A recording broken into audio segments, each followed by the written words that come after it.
Le futur. Après le bug de l'an 2000, la civilisation a été éradiquée. Toutes les connaissances ont été perdues. Objection!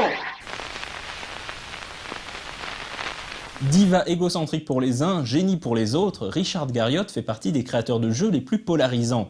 Considéré comme le père du RPG moderne, il est incontestablement une légende du jeu vidéo.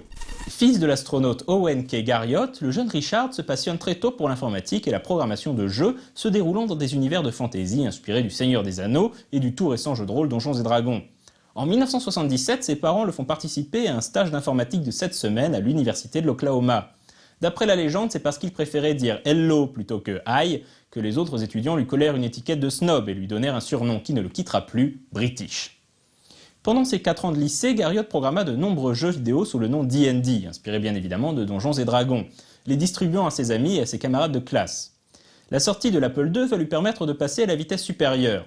À l'aube des années 80, il programme D&D 28B, bientôt renommé Akalabes World of Doom, qu'il vend lui-même utilisant des sacs de congélation en guise d'emballage.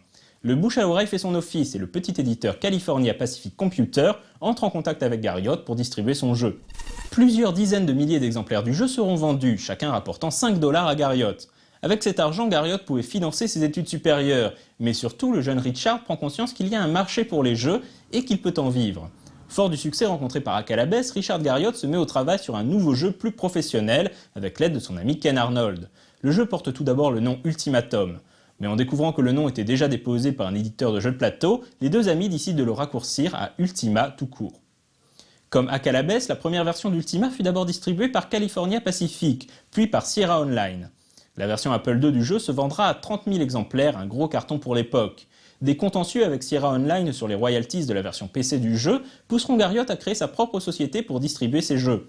S'associant avec son frère Robert et leur père Owen, ils fondent la compagnie Origin Systems, à qui l'on devra par la suite de nombreux jeux devenus cultes, de Wing Commander à System Shock en passant par Ultima Online.